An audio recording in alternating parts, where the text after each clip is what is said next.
बात होती है ना। तो बहन जी की तरफ से जब टिकट दी गई थी तो बहन जी की तरफ से टिकट दी गई थी तो गाजियाबाद की तरफ से क्यों काट दी गई और कुछ लोगों को वहां से हटा भी दिया गया है? फिर हो सकता है समीकरण ना बैठ रहे हो रवि गौतम के पक्ष में, इसलिए हटा दिया गया, क्योंकि कभी कभार ना अपने आदमी को बचाना भी बहुत जरूरी होता है। अच्छा, यानी कि आप ये चाह रहे हैं कि उनको तो आपने बचा लिया और बनिया ब्राह्मण जो है उसको आपने फंसा दिया हराने के लिए? नहीं, बचाने का मतलब है कि अब आप वो सीट जीत जाओगे? बिल्कुल जीतेंगे, क्यों नहीं जीतेंगे। हमारे लोग मेहनत कर रहे हैं ना। अगर रवि गौतम का टिकट कटा है तो रवि गौतम को चुपचाप उस पार्टी के लिए काम नहीं करना चाहिए। कितने सालों से आप लोग यही कह रहे हैं, आप लोग यही कह रहे हैं। मैं तो कई सारे डायलॉग भी ये सुनता हूँ कि हमारे बिना सरकार नहीं बनेगी, सरकार में एक सीट तुम्हारी आ नहीं रही, तो कैसी जीत? आप देख रहे हैं पब्लिक आवाज टीवी।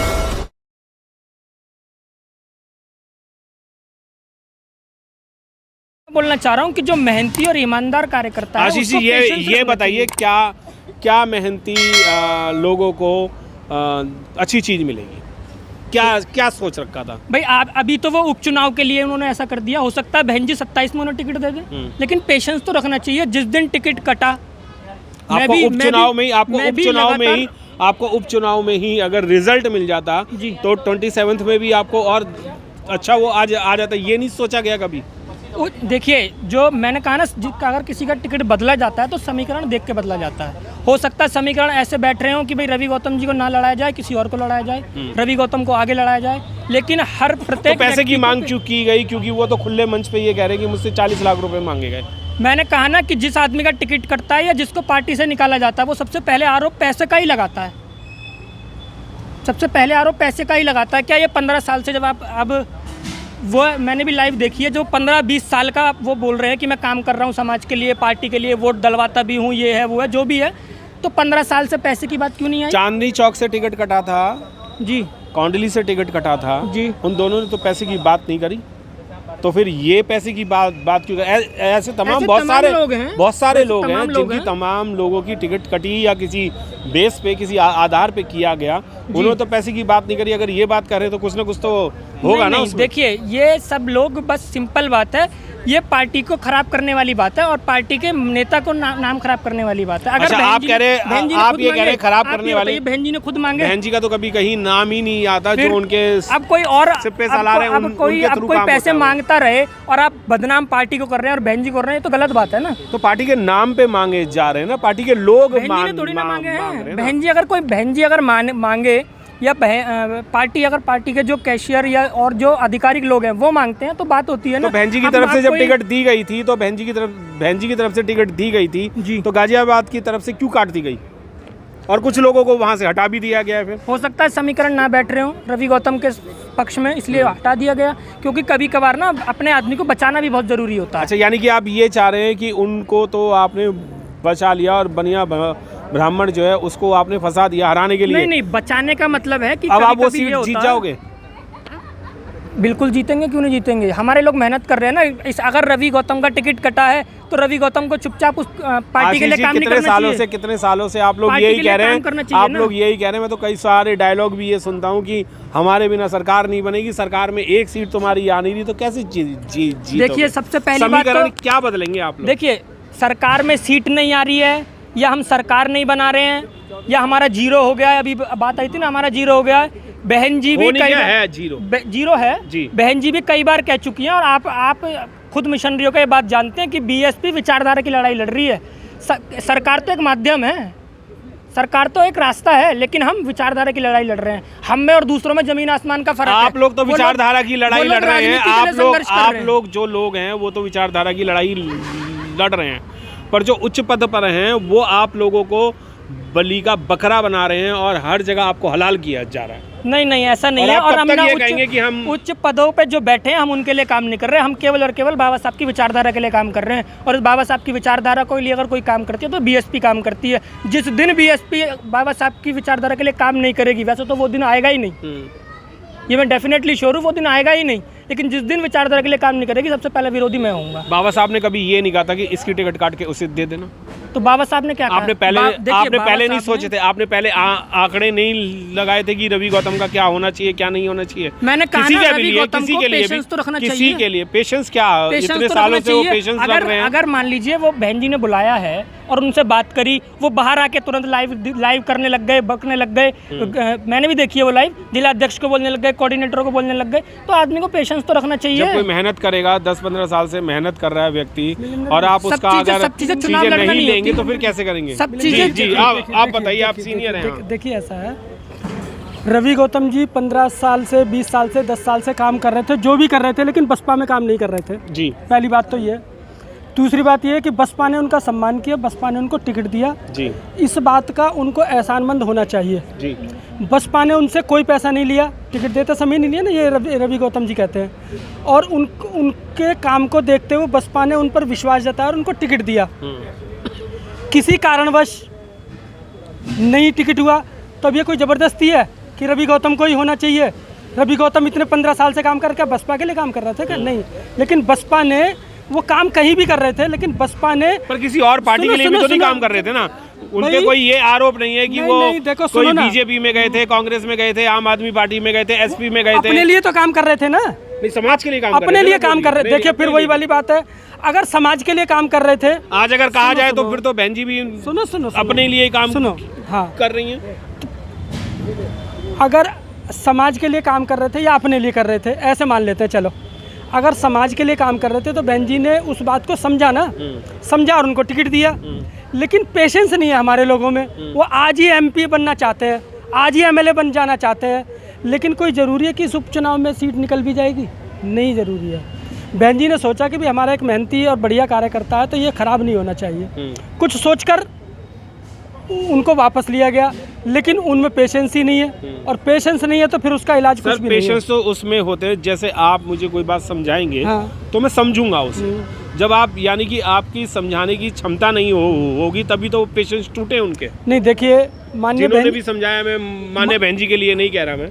हाँ, माननीय बहन जी ने उनको समझा कर भेजा, उसके बावजूद भी होता, कभी कभी क्या होता है ना कि किसी अच्छे व्यक्ति की बात हमें समझ में आ जाती है, लेकिन हमारा जो दायरा है, जिनके हम साथ में रहते हैं, जो हमारे साथ में रहते हैं, वो हमें बात बार बार कह के हमें भ्रमित कर देते हैं। भ्रमित कर देते हैं तो हम भावावेश में, जोश में आकर ऐसी स्टेटमेंट दे देते हैं, ऐसी बातें बोल देते हैं जो बाद में हमारे ही खिलाफ हो जाती हैं। और इसमें ऐसा ही हुआ है।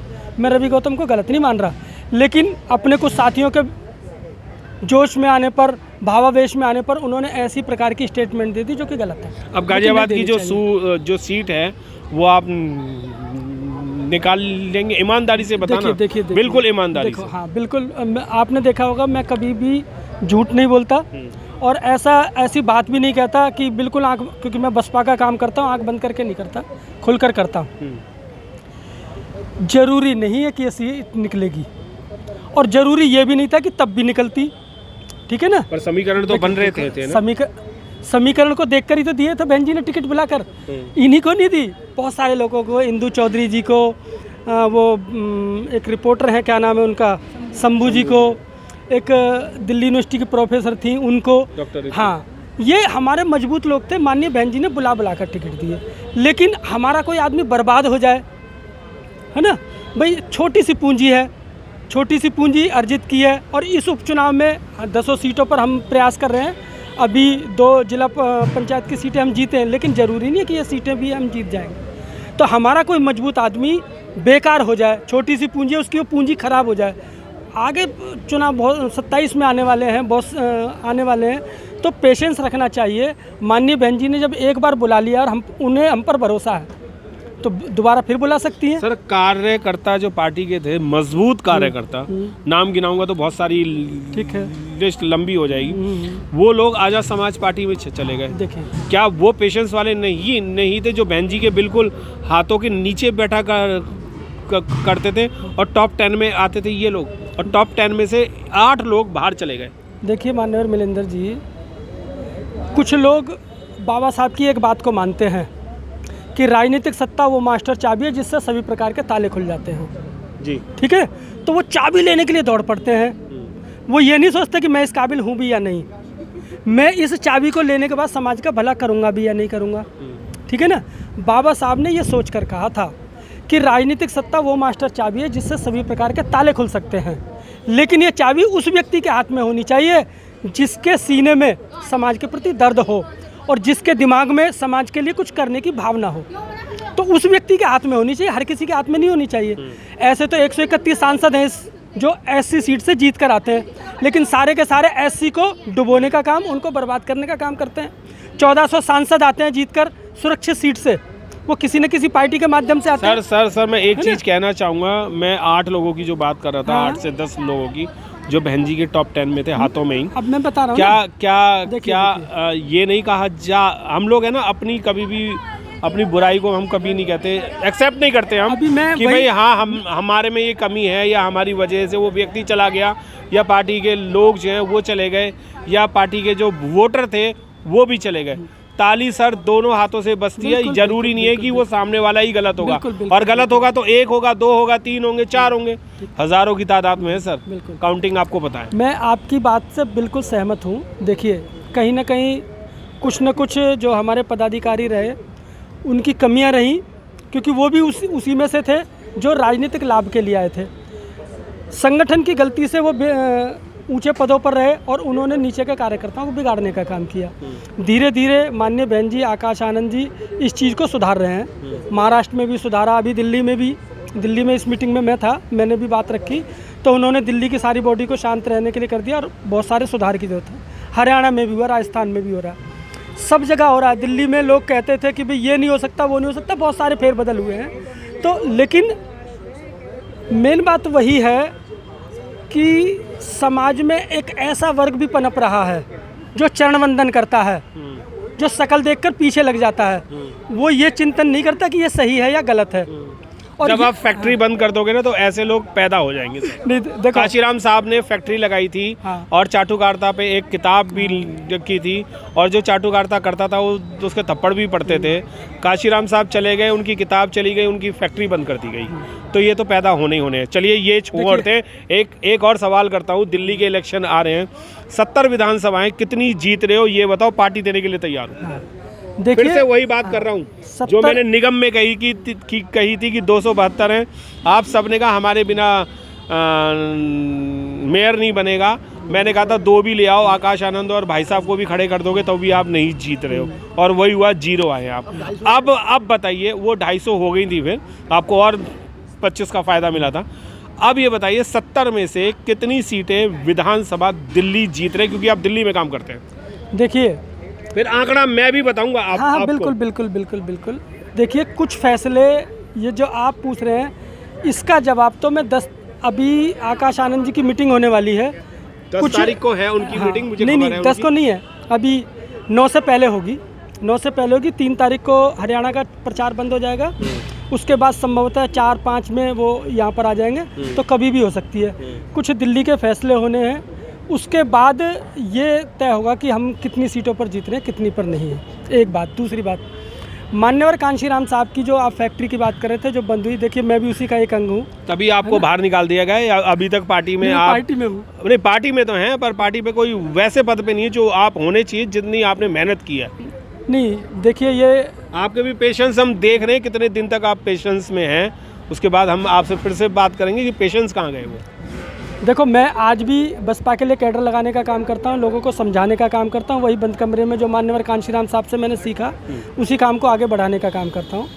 लेकिन हम इस मिशन मूवमेंट में किसी राजनीतिक लाभ के लिए नहीं आए, और आप भी और बहुत सारे लोग इस मिशन मूवमेंट में उन्होंने अपना घर परिवार लगा दिया, सब कुछ लगा दिया, इस मिशन मूवमेंट को आगे बढ़ाने के लिए लगा दिया। तो कोई निजी स्वार्थ के लिए नहीं आया। तो उसमें कौन कहाँ पर रह पाएगा, जैसे मैं कहाँ पर हूँ इस समय, या कहाँ पर था, या कहाँ पर आगे हो सकता हूँ, ये हमें इस पर विचार नहीं करना चाहिए। ये मिशन मूवमेंट कहाँ तक हम ले जा सकते हैं, हमें इस पर चिंतन करना चाहिए, इस पर विचार करना चाहिए। इस पर विचार होगा, और बीएसपी कितनों की टिकट अब दोबारा काटेगी, कितनों को देगी, और कितनी सीटें जीतेंगे, सब रिजल्ट आपके सामने।